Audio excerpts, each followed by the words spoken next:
तो मैंने जिंदगी में आंदोलन ज्यादा किए हैं। मैंने राज सिंह जी, रणजीत सिंह जी और काफी लोग मिले थे ये, और मैं सम्मानित मंच माफी चाहता हूँ, आपका जो लिस्ट हो तो भेजो, मैं नाम ले सकूँ, नाराज मत हो जो नेता लोग। तो मैंने इसलिए क्योंकि राज सिंह जी अध्यक्ष में सबको मान लेना। आप लोग आज सुबह से पूरे राजस्थान से राजधानी जयपुर में आए हुए हो। जब ये लोग मेरे से मिले, अब आप जानते हो ये सब मेरे पास आए तो सबको मैंने सम्मान के साथ बात सुनी, तो मेरे समझ में आई। इन्होंने ये कहा कि साहब आप एक ही कैडर को 2 तनख्वाह नहीं दे सकते। उन्होंने मुझे कहा कि मैं, आप जानते हो, हमेशा न्याय के साथ रहता हूं, मेरी आदत है। मैंने हमेशा ये कहा कि जो बात सच है और न्याय की है वो होनी चाहिए, और वो बात मुख्यमंत्री अशोक गहलोत जी भी कहते हैं, वो भी यही चाहते हैं, न्याय होना चाहिए, किसी के साथ भेदभाव नहीं होना चाहिए। राहुल गांधी भी यही बात कहते हैं कि हम किसी के साथ भी अन्याय नहीं होने देंगे, न्याय करेंगे। 2 बराबर के भाई हैं तो 2 भाइयों में बराबर का बंटवारा होना चाहिए, बराबर की संपत्ति होनी चाहिए। तो जिनको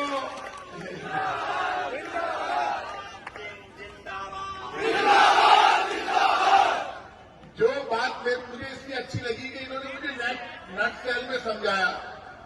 इन्होंने जो मुझे समझाया, इन्होंने कहा कि साहब जो सचिवालय में मंत्रालय कर्मचारी काम करता है उसको तो सरकार ज्यादा पैसे देती है, जो सचिवालय के बाहर काम करता है राजस्थान में उसको कम पैसे देती है। तो मैंने कहा जब भर्ती हुए तब क्या था? बोले भर्ती हुए तब सब बराबर थे, बाद में जाके ये स्थिति हो गई।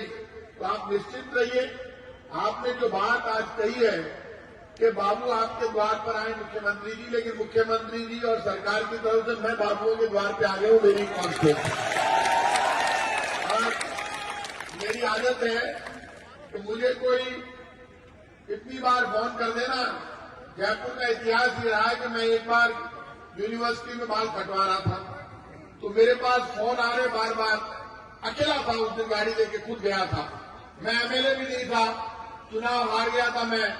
तो जब मैं चुनाव हार गया तो अकेला बाल कटवाना, बार बार एक महिला का फोन आना, रो रही, 3 बार 4 बार 5 बार आया, भैया हमें कौन बचाएगा, आप नहीं आओगे। मैं खुद गाड़ी स्टार्ट करके वहां गया, वहां जेडीए वाले मकान तोड़ रहे थे, अकेला, पूरी फोर्स सन रही तो अकेला आया प्रताप से। लेकिन भगवान की कृपा देखो, मैं पहुंचा तो उनका मकान बच गया, उन्होंने भी इतना सम्मान रखा कि प्रताप सिंह आया, अब हमें मकान नहीं चाहिए। आप अच्छी नीयत के साथ जब आप किसी की मदद करने जाते हैं, जब आपकी नीयत अच्छी होती है और किसी और को बचाने जाते हो, तो सुदर्शन चक्र वाला आपकी ताकत 100 गुना बढ़ा देता है आपकी दुनिया। तो आपको मैं इसलिए ये बात कह रहा हूं कि हम खाचरियावास वाले गोपीनाथ जी के सेवक हैं। जयपुर के ठिकाने के मालिक ठाकुर गोविंद देव जी हैं और खाचरियावास के ठिकाने के मालिक गोपीनाथ जी है। गोपीनाथ जी, गोविंद देव जी कृष्ण का रूप है दोनों, और हम गिरिराज महाराज भी गोविंद देव जी है, एक ही बात है। तो ये इसलिए मैं कह रहा हूं, कृष्ण भगवान के हम भक्त हैं, हम कछावा वंश के क्षत्रिय अपने आप को भगवान राम का वंशज मानते हैं, लेकिन पूजा कृष्ण की करते हैं गोपीनाथ जी। आप चिंता मत करो, इस शाम के वक्त मैं यहां पर आया हूं। जब मुझे राज सिंह जी का, सरजीत सिंह जी का फोन आया तो उस वक्त मैं तो बाजार में था, और बहुत दिनों बाद मेरी वाइफ कई दिन से जिद कर रही थी कि आप कपड़े तो खरीदो, मैं दिला देती हूँ आपको कपड़े। मैं तो बाजार में घूम रहा था, जब इनका फोन आया तो मेरी वाइफ ने कहा कि आज आप घूमने के लिए पहली बार तो निकले मेरे साथ, आज भी। तो इन्होंने कहा हजारों हैं और आपके द्वार पे खड़े सिविल लाइन्स में, तो आप सब यहाँ आए हो, आप मन मजबूत करके वापस जाना, आप चिंता मत करो। एक जवान मैं आपको खुल के दे रहा हूं, प्रताप सिंह खाचरियावास यदि इस भीड़ में आया है तो सोच समझ कर आया, उसके आने के कोई मायने हैं। और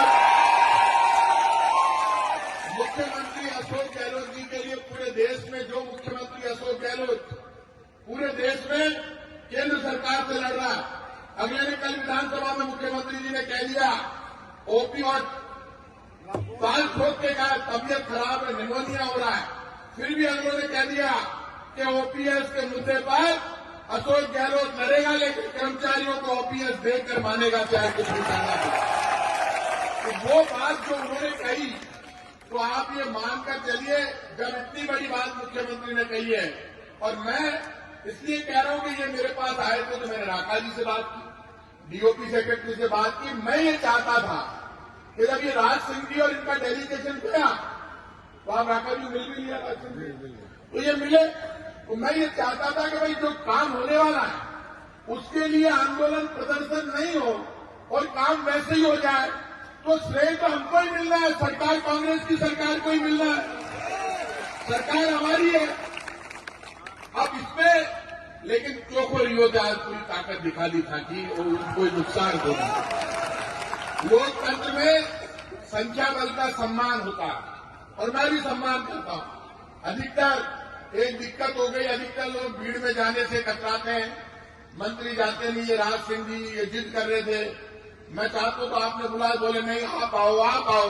बोले आप यही तो समझ रहे हो कि हम प्रदर्शन करने आए, आप तो ये मानो आप हमारे ही हो, आप हमारे बीच में आके हमारा वो ज्ञापन ले और हमारे काम का आश्वासन दो, आप चिंता मत करो। इस बार राजस्थान में कांग्रेस की सरकार, मुख्यमंत्री और पूरी कैबिनेट दिल खोल के दे रही है। जब दिल खोल के देते हैं तो 1 लाख बाबू जो सरकार चलाते हैं उनका सम्मान रखना हमारी जिम्मेदारी है आप लोग की, क्योंकि आपके बिना सरकार नहीं चलती। आपके दम पर हर मंत्री चलता है, मुख्यमंत्री चलता है, प्रधानमंत्री चलता है और सरकार की फाइल दौड़ती है। जब आपके हाथ से फाइल निकलती है उसके बाद योजनाएं बनती है, तो आपका कैडर कितना, 1 लाख हो, कितना हो, 1 लाख हो पूरा राजस्थान में। पूरे राजस्थान में आप 1 लाख हो, ये बड़ी तादाद है। लेकिन मैं आज आप लोगों से एक बात जरूर कहूंगा, मैं हमेशा कर्मचारी साथियों से बात करता हूं तो एक अलग बात कह रहा हूं। पूरे देश में ट्रेड यूनियन मूवमेंट, कर्मचारी मूवमेंट, स्टूडेंट मूवमेंट, मजदूर, कर्मचारी और छात्र आंदोलन खत्म नहीं होने चाहिए, जिंदा रहने चाहिए, उससे सरकारें बैलेंस रहती है।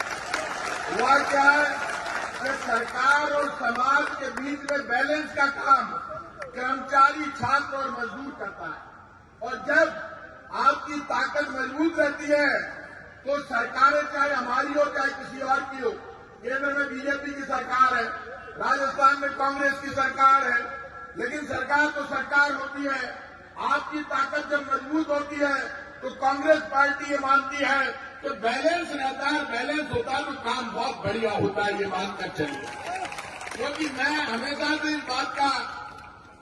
इस बात को मैं मानता हूं कि ये ताकत जिंदा रहनी चाहिए। तो जब ये कर्मचारी साथी आते हैं मैं उनको समझाता हूं, एक को रक्षा करो, एकता में ताकत, मजबूत रहो, एक रहो। छोटी छोटी बात के लिए इतना बिखर जाते हो कि लागे पुरसू बात करा। और अशोक गहलोत जी तो खुद बड़े खिलाड़ी हैं, आप जानते हो, तो बंद बिना बात की दे देते हैं, ले सवाल। मुझे कुछ कर्मचारी नेताओं ने कहा हमसे बिना बात की दे दिया, करे पूछूं, चाहे एक जगह बैठ चाय पियो। मैं आपकी गारंटी दे रहा हूं आपको, तो इसमें कोई दो राय नहीं। आप इतनी बड़ी तादाद में आए हो तो बजट से पहले एक दिन आपको 4-5 लोगों को मेरे साथ ले जाके मुख्यमंत्री जी के साथ भी बैठा के पूरा क्लियर करवा दो। और वैसे ही आपकी इस रैली में लग गए, नहीं तो मैं आप केसी जदाने ले जाऊं हमारी गाड़ी में, तो ये ज्यादा समझते हैं। मोटी बात मेरे समझ में आई है, बाकी तो बहुत हमको लिखने लिया हो कि पैसा बराबर चाहिए, वही चाहिए ना, मतलब पैसा आप काटो तनख्वाह बराबर हो जाए। ये एक कैडर, एक मंत्रालय कर्मचारियों का राजस्थान में, जो ऊपर कैडर सचिवालय कर्मचारियों का, वो पूरे राजस्थान में आप चाहते हो, नहीं है?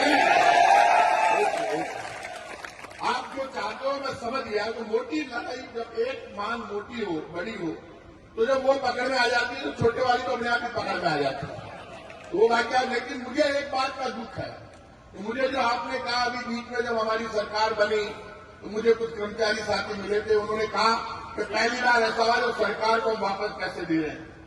पर आप बताओ, सरकार को आप वापस पैसे दे रहे थे, फिर क्या आप कोर्ट में आ गए थे? क्या कोर्ट से स्टे लगा के लाए थे, स्टे लगा के लाए थे, तो वापस क्यों जमा करें? क्या रिकवरी अब तो हो गया वो रुक गया। नहीं, अभी आधा हुआ था, आधा नहीं हुआ था। आधा छोड़ दिया। 9,840 अभी तो हम उसमें क्या कह रहे हैं? मुख्यमंत्री जी तो आदमी भले आप दे दें, उनको हम कह रहे हैं कि बजट में 9,840 करनी चाहिए, जो आप अच्छा जो मुख्यमंत्री ने दिया वो पहले वाला वापस कर जाए। ओके, ये बात आपने अच्छी बताई कि 9,840 जब हम पिछली बार सरकार में थे हमने दिया था, तो 9,840 को कम करके इन्होंने कितना कर दिया? इन्होंने 8,080 कर दिया।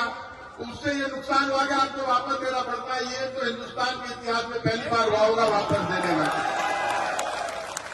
और मैंने आप लागे थे इतना सही आदमी वापस देख के दिया, बताओ आप हमारे समझ में बोलिए इतो देनो चालू करो, मन पहली पकड़ लेता तो आप पहली बात कर लेता।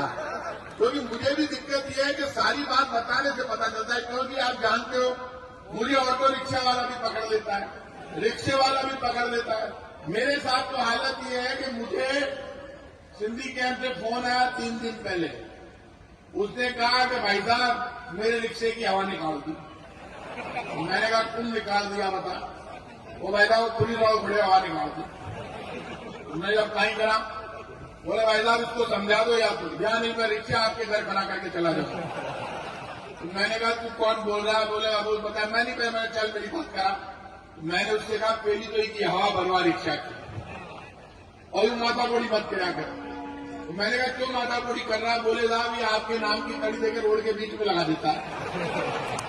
मैंने कहा बात तो दोनों बराबर की थी। फिर मैंने रिक्शे वाले से पूछा, तो पुलिस वाले ने कहा कि मैं भी प्रताप सिंह के जमाने में पढ़ा हुआ हूं, यूनिवर्सिटी में मैं जानता हूं, तू इधर लगाता है। मैंने कहा बीच में लगाता है ये। वो इतना हक मानता है बेचारा, वो ऐसे लोग उठा के रखते हैं। तो आपने बता दी ये बात, आप भरोसा रखो। और आपका जो मैं खुद यहाँ पर आया हूँ, वैसे इतनी बड़ी मीटिंगों में मिनिस्टर्स आते नहीं है, आकर बात करते नहीं, क्योंकि डेलीगेशन से मिलते हैं। लेकिन आप मेरे परिवार के लोगों को मैं परिवार का समझकर आपके बीच में आया। जिंदाबाद जिंदाबाद जिंदाबाद जिंदाबाद। आप बड़े मन से जाना, ये मत सोचना कि आप यहाँ आए हो, क्योंकि ये जो घोषणा है, जो मांगे मंजूर करने का काम है, वो माल को डिपार्टमेंट मुख्यमंत्री अशोक गहलोत जी कहने फाइनेंस डिपार्टमेंट को ध्यान रखना। मेरे पास डिपार्टमेंट होगा तो मैं मुख्यमंत्री जी से परमिशन लेकर आता, लेकिन आपने बात ठीक कही कि बजट आ रहा है, और बजट में मुख्यमंत्री जी ये लास्ट बजट लेकर आ रहे हैं, लास्ट ईयर का बजट 10-11 महीने बाद, 10-11 महीने। अरे ये बजट लेकर आ रहे हैं अभी तो आ रहे हैं। अच्छा ठीक है। अच्छा 10 तारीख को जो बजट 10 को हम बजट ला रही है, 10 तारीख की बात करूँ मैं, अगला की बात को नहीं करूँ। 10 तारीख को हमारा बजट आ रहा है। आप ये मानकर चलना मुख्यमंत्री अशोक गहलोत जी खुद खिलाड़ी है, और वो जो बजट लेकर आ रहे हैं उससे लोग इंतजार ही कर रहे हैं क्या आएगा बजट। तो जब बजट का पिटारा खुलेगा, तो जब आपको ओपीएस मिल गई तो बाकी सभी चीजें भगवान ने चाहा, आप चिंता मत करो, आप सारी मिलेगी। आप उससे पहले भी हो सकता है मुख्यमंत्री जी कर्मचारियों के लिए अलग से घोषणाएं करें, लेकिन मुझे पक्की उम्मीद है और मैं आपके साथ खड़ा हूं, आया हूं, तब ज्यादा अच्छों को नहीं लागे कि बात बजट भी हमारा 10 तारीख में। मैंने आपको सब कुछ बातें बोल दी, और आप मन मजबूत करके बड़े प्यार से जाना, कोई चिंता करने की जरूरत नहीं है। आपकी बात मुझे वाजिब लगती है, और जो वाजिब बात होती है उसमें आपका प्रतिनिधि बनकर, मैं मंत्रालय कर्मचारियों का प्रतिनिधि बनकर आपके लोगों के साथ मुख्यमंत्री जी से बात करूंगा, और मैं आपको भरोसा देता हूं आपका सम्मान कैसे रखा जा सकता है वो पूरी जान लड़ा के करवाएंगे। बहुत बहुत धन्यवाद। जय हिंद।